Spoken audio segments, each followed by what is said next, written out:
大家好，歡迎收睇英國呢個星期發生乜嘢事。我哋每星期同大家講英國最新一周焦點，我哋會加入少少我哋嘅睇法，希望幫你唔只知道發生咩事，仲了解點解會咁，同影響係點。外相林德偉緊急通話伊朗。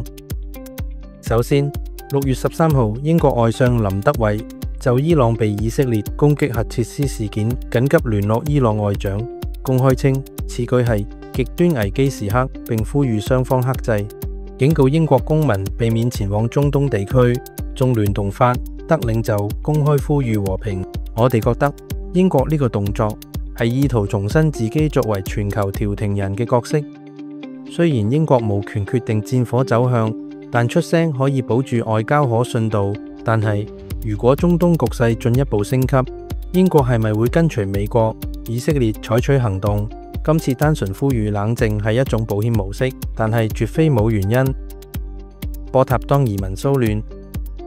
北愛爾蘭波塔當小鎮於6月12號爆發嚴重反移民暴動，示威者係性侵案 Big Trigger 之後演變成攻擊警隊、焚燒汽油彈嘅暴力場面。我哋認為北愛情況本來已經政治化，加上移民社區融入差，呢個事件係社區矛盾帶出。政府如果只淨係識得招聘警察、增派人手，而唔做底層社區教育、文化融合治本，未來只係會再有第二、第三波報復行為。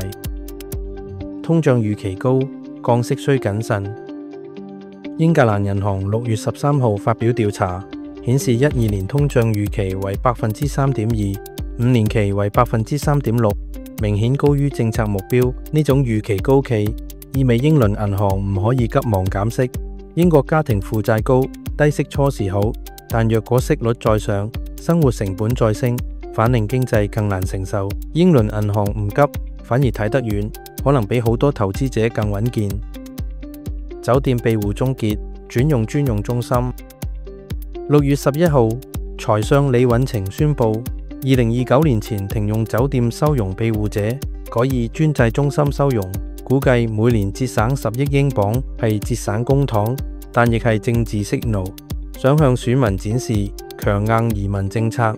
但又要留意，集中收容中心可唔可以提供相應支援，會唔會變成露宿營？如果周圍冇配套，就會爆發人道危機，政府就誤判。86億英鎊科研投資計劃。政府喺6月7號宣布，未來4年投入科研總額高達86億英鎊，使每年有22.5億英鎊用於 AI、生物醫療、半導體同耐用電池研究，更擴展至北英同威爾斯地區，係應對脫歐之後科研場地流失嘅一招。但錢放到邊，政府需確保除倫敦以外嘅地方都可以受惠，否則到時口號好聽，但資源集中反令地區矛盾再起。AI 監管法案延後。AI 監管法案會與數據保護及版權法整合，預計推遲至2026年先至進行立法。呢個係一種制度戰略，想整更全面嘅 AI 同數據加版權，但延遲難免拖慢企業投入速度。政府若果能夠同步技術創新與保障公眾利益 ，High Tech 跟人權並進，先會拎到分。AUKUS 潛艇隊擴容。英國投入61億英鎊增建 AUKUS 核動力潛艇，艦隊由7艘增至12艘，並升級造船設施。英國軍費增幅顯示佢重視印太及全球海事存在，但呢筆巨額資金亦引發爭議。有學者指出，係咪應該將更多資金放喺民生領域？政府視安全為 head priority， 但政策磋商需透明化。英印反恐加自由貿易合作。6月7號，林德偉外相訪新德里，簽署反恐及情報共享協定，重啟自由貿易談判。反恐合作好，但貿易談判始終牽涉農產品、數據等敏感議題，印方或者會要求更大妥協，英方要守住農民利益，而且平衡係好難。英美車降稅談判。商務大臣韋諾濤話，已經準備好車輛與鋼鐵配額制，以換取美國取消制裁性關稅。若談判好，對英國汽車業有益，但鋼鐵配額必須公平釋放，否則本地小廠受限都係輸家。英政府需設定適當門檻吸引投資。GDP 增長意外穩健。路透社話，英國 GDP 預計2025年增1%，2026年1.2%，比市場預期好。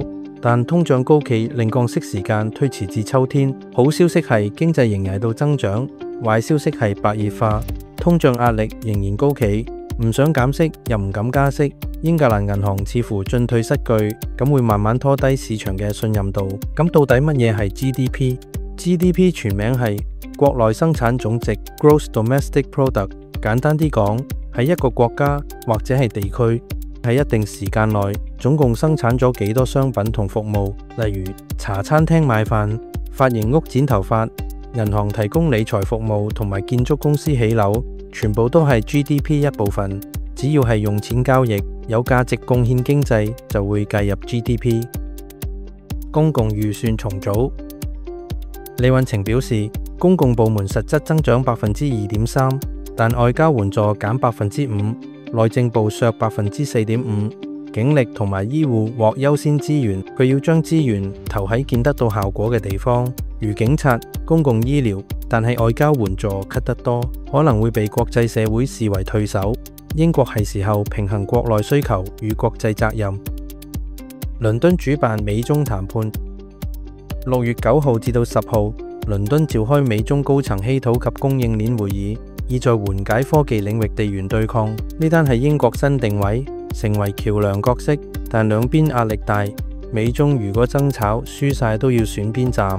英方要保持獨中技術含量同出口價值，需要智慧外交。鐵路大罷工。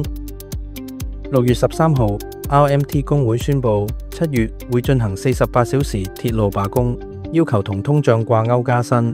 目前政府已經啟動最低服務保障法，短期鐵路仍然會受影響。罷工反映工人生活壓力同通脹掛鈎是長鬥。講到尾，如果政府唔改善公共服務條件同工人工資，中小企、打工仔都會受連累。今次罷工會否觸發更大政治波動？倫敦反氣候示威。6月14號，數千人喺倫敦抗議氣候改革唔公平，訴求包括廢除氣候稅，要求社會承擔更多環保成果。警方拘捕超過30人。氣候政策唔係只係 BT Fuel， 強綠稅對低收入家庭壓力大。依家係環保同社會公平之間一個制衡時刻。如果政策唔夠公平，連環示威形成垃圾收集同交通大混亂，都可能成為下一個新聞。查理斯三世出訪愛爾蘭。